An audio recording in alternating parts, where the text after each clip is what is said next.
Hi అండి. ఈరోజైతే మీకు తులసి మొక్క గురించి అయితే చెప్తాను. మనం అందరింట్లో కూడా తులసి కోట అయితే ఉంటుంది.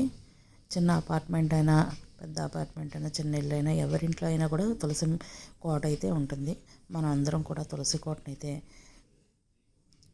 కోటలో అయితే అమ్మవారిని అయితే పెట్టుకుంటాము. అయితే ఈ తులసి మొక్క ఎలా పుట్టిందన్నది అందరికీ తెలిసే ఉంటుంది అనుకోండి. కానీ మాకు పారాయణంలో అయితే చెప్పారు. విష్ణుమూర్తి కన్నీటి నుండి అయితే పుడుతుందట తులసి మొక్క, ఒక కథనం ప్రకారం. అది మీకు ఎంతమంది తెలిసినదే కామెంట్ చేయండి. నేనైతే ఎలా పుట్టిందనేది కథ అయితే మీకు చెప్తాను. ఇలా అయితే పూజ అయితే చేసుకుని అందరికైతే పంచిపెడతారు. బొట్టిచ్చి అందరికైతే తులసమ్మలను అయితే ఇచ్చారు. అయితే తులసమ్మ ఎలా పుట్టిందంటే, స్కాంద పురాణం ప్రకారం బృంద అనే ప్రతివ్రత జలంధరుడు అనే రాక్షసుడిని పెళ్లి చేసుకుంటుందట. అయితే జలంధరుడు దేవతలను చాలా బాధ పెడుతూ ఉంటాడట.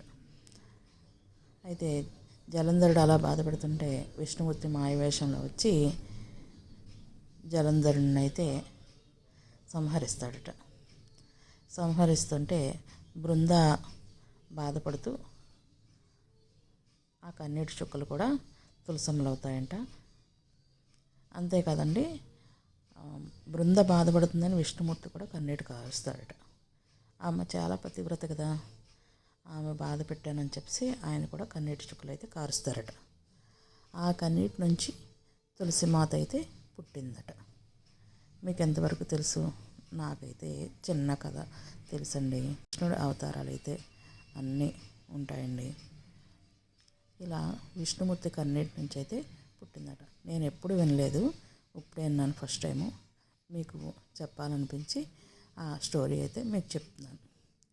నా వీడియో చూస్తూ లైక్ చేయండి, షేర్ చేయండి, సబ్స్క్రైబ్ చేయండి.